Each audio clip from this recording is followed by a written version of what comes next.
तो जय हिंद साथियों, एक बार फिर से स्वागत है आपका गुरुजी उत्तराखंडी की एक और नई क्लास में। तो सभी बच्चों से मैं आप को कहना चाहूँगा, इससे पहले आपने प्रमुख व्यक्तित्व पार्ट 1 पढ़ा था, जिसमें हमारी जो सीरीज चल रही है यहाँ पे उत्तराखंड से रिलेटेड, जो उत्तराखंड के प्रमुख व्यक्तित्व है यानी कि प्रमुख विभूतियाँ हैं जो उत्तराखंड की, उनके बारे में हम यहाँ पे जान रहे हैं। तो उसी का आज जो दूसरा पार्ट है आपके लिए, अब क्या होगा ना, ये सीरीज चलते रहेगी। इसमें जितने भी यहाँ के प्रमुख व्यक्तित्व होंगे उनके बारे में हम यहाँ पे जानेंगे। ठीक हो गया, समझ चुके होंगे यहाँ तक के पॉइंट को। पहला पार्ट आप लोगों ने देख ही लिया है। अब यहाँ पे जो आज का टॉपिक है उसमें हम पढ़ेंगे बैरिस्टर मुकुंदी लाल जी के बारे में। समझ चुके होंगे यहाँ पे सभी के सभी। अब अगर हम बात करें इनके जन्म की, तो इनका जो जन्म हुआ था वो हुआ था आपका 14 अक्टूबर 1885 को, 1885 में। ठीक हो गया, समझ चुके होंगे। अब आप क्या करिए, सभी बच्चों से कहना चाहूँगा, आप अपनी कॉपी और पेन को पकड़ लीजिए और इन सभी पॉइंट को नोट कर लीजिए। महत्वपूर्ण पॉइंट इसमें लिख दिए हैं, जो इनसे रिलेटेड और भी जो पॉइंट हैं वो आपको क्या करना है, अपनी कॉपी में नोट करते हुए चलना है साथ साथ में। ठीक हो गया। तो जन्म की बात करें तो 1885 में जो स्थान था इनके जन्म का, वो था आपका पाटली गांव, चमोली। तो चमोली में इनका गांव हुआ करता था, पाटली गांव। तो वहाँ पे इनका जन्म हुआ था। उसके बाद एक छोटी सी कहानी के रूप में चले तो उसके बाद क्या हुआ था कि ये कानून की पढ़ाई करने के लिए कहाँ चले गए थे, इंग्लैंड में जब ये कानून की पढ़ाई कर रहे थे तो 1913 से लेकर 1919 का जो ये समय था उनके कानूनी पढ़ाई का, उस दौरान ये क्या होता है, तिलक जी से मिलते हैं। अब तिलक जी से मिलेंगे तो इनकी जो रुचि होती है वो क्या हो जाती है, राजनीति के क्षेत्र में बढ़ जाती है। राजनीति में इनकी रुचि बहुत ज़्यादा बढ़ जाती है। तो उसके बाद जब ये 1919 में ये वापस जब भारत आते हैं, तो भारत लौटते समय तो क्या होता है कि इन्हें इलाहाबाद में एक नैनी जगह पड़ती है, तो वहाँ नैनी जेल में इन्हें डाल दिया जाता है। ठीक हो गया। अब यहाँ से क्या होगा, शुरुआत इनकी राजनीति की शुरुआत यहाँ से हो जाएगी। अब अगर बात करें इनके राजनीति के टॉपिक के ऊपर, तो राजनीति में इनका सबसे पहला पॉइंट यहाँ पे देखा जाएगा कि सन 1926 का।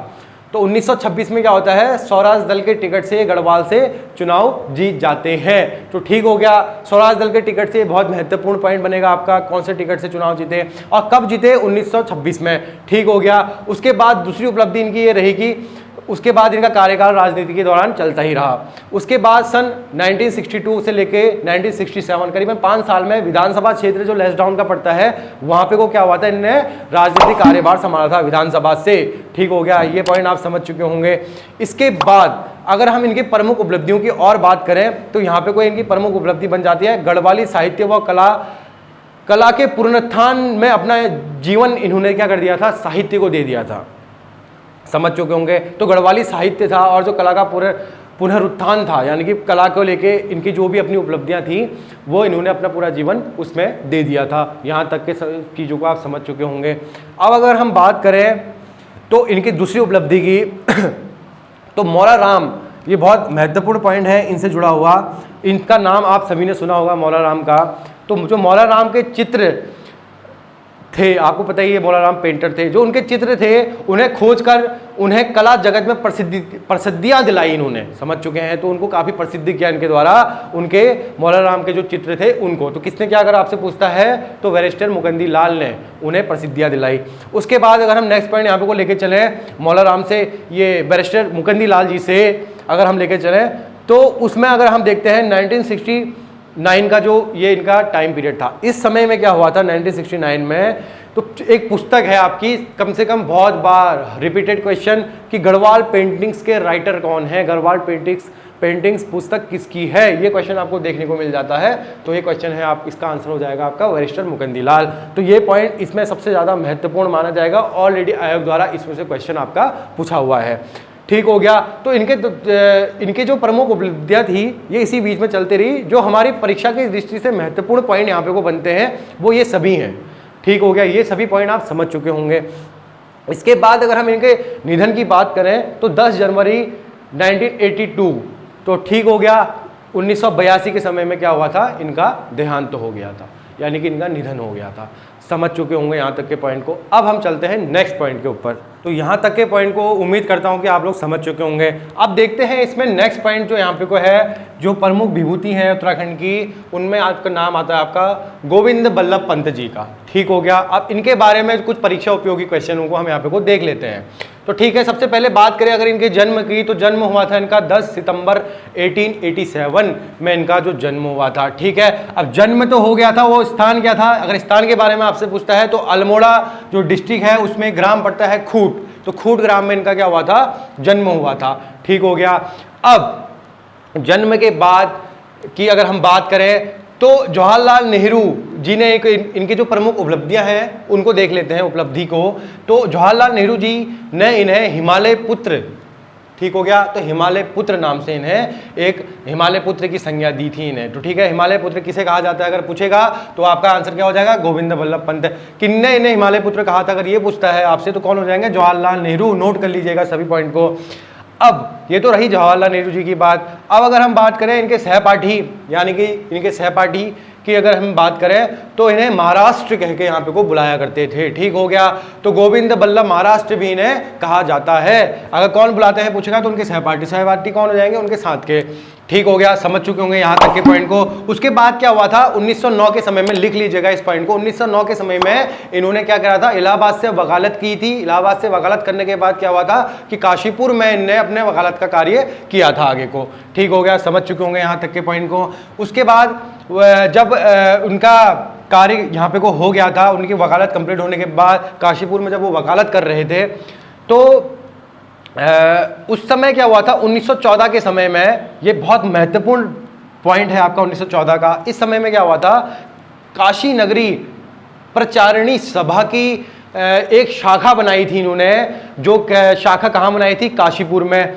उस शाखा काशीपुर में बनाने के बाद काशीपुर में इन्होंने क्या किया था, प्रेम सभा की स्थापना की थी। बहुत ज़्यादा महत्वपूर्ण पॉइंट यहाँ पे को ये माना जाएगा। प्रेम सभा की स्थापना किसने की है, इसकी अगर बात करें तो 1914 में गोविंद बल्लभ पंत जी द्वारा की गई है। बहुत महत्वपूर्ण पॉइंट यहाँ पे को है। और कहाँ की थी, तो काशीपुर में की थी। तो ये काशी नगरी प्रचारिणी सभा की एक शाखा के रूप में की थी। ठीक हो गया, समझ चुके होंगे यहाँ तक के पॉइंट को।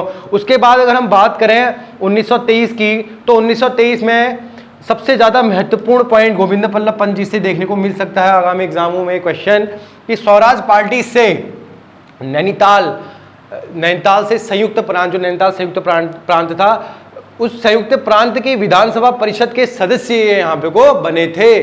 ठीक हो गया, समझ चुके होंगे। तो कौन सी पार्टी से, तो स्वराज पार्टी से, ये चीज याद रखिएगा। उसके बाद संयुक्त प्रांत की विधानसभा परिषद कहाँ थी, नैनीताल, तो नैनीताल के विधान परिषद से ये वहाँ के सदस्य बने थे 1923 में। अब अगर हम बात करें तो उसके बाद 1946, ये बहुत ज़्यादा महत्वपूर्ण बन जाता है और देखने को भी मिलता है क्वेश्चन ये हमेशा। तो ये बहुत ज़्यादा महत्वपूर्ण पॉइंट है। उत्तर प्रदेश के प्रथम मुख्यमंत्री के रूप में इन्होंने 1946 के समय में वहाँ का कार्यभार संभाला था। तो उत्तर प्रदेश के प्रथम मुख्यमंत्री की अगर बात हो तो कौन हो जाएंगे, गोविंद बल्लभ पंत। तो कब होंगे, 1946 के समय में। ठीक हो गया, यहाँ तक के पॉइंट समझ चुके होंगे। अब 46 से 1954 तक इन्होंने ये कार्यभार संभाला यहाँ पे को। ठीक हो गया, ये एक छोटा सा पॉइंट था, क्लियर हो चुका होगा यहाँ पे को, समझ चुके होंगे। अब अगर हम बात करें इनके सम्मान की, तो 26 जनवरी 1957 में क्या हुआ था, इन्हें भारत रत्न से सम्मानित किया गया था। ठीक हो गया, ये बहुत महत्वपूर्ण पॉइंट है, इसे भी देख लीजिएगा। ठीक हो गया, भारत रत्न से सम्मानित कब किया गया था, तो 26 जनवरी 1957 के समय इन्हें भारत रत्न दिया गया था। ठीक हो गया। अब इनके निधन की अगर हम बात करें तो 7 मार्च 1961, ठीक है, तो इनका क्या हुआ था, निधन हो चुका था। ठीक हो गया, समझ चुके होंगे। अब इनसे रिलेटेड हालांकि कहानियां तो बहुत सारी हैं, ठीक है, लेकिन हम क्या है कि यहाँ पे को जो हमारे परीक्षा के लिए इंपॉर्टेंट हो सकते हैं पॉइंट, तो उनको यहाँ पे को हम डिस्कस करेंगे, उनके बारे में हम यहाँ पे को जानेंगे, और वो हम अब जान चुके हैं। ठीक हो गया, समझ गए होंगे सभी के सभी। तो क्या करिए, इन सभी का नोट्स बना लीजिए। ये सीरीज अभी आगे को चलते रहेगी इसी प्रकार से, और साथ ही जो परीक्षा उपयोगी चीजें होंगी, जो परीक्षा में आयोग द्वारा हमसे पूछी जा सकती हैं, उन पॉइंट को हम यहाँ पे को देखेंगे। उन पॉइंट का एक बुलेट नोट्स हम यहाँ पे को बना लेंगे। ठीक हो गया, कहानियां हम बताएंगे, नोट्स बनाने का काम आपका है, और नोट्स बनाते रहिएगा, फिर से कह रहा हूँ। तो ठीक हो गया दोस्तों, उम्मीद करता हूँ मेरे द्वारा समझाई गई सारी की सारी जानकारियाँ आप सभी के समझ में आई होंगी। और अगर किसी को कोई डाउट होता है तो कमेंट बॉक्स में वो कमेंट कर सकता है। और साथ ही साथ ये सीरीज़ अब आगे को चलती रहेगी, तो आप बिल्कुल मेहनत करते रहिए, अपनी मेहनत जारी रखिए। तो ठीक है दोस्तों, मिलते हैं दूसरी वीडियो में। Thank you.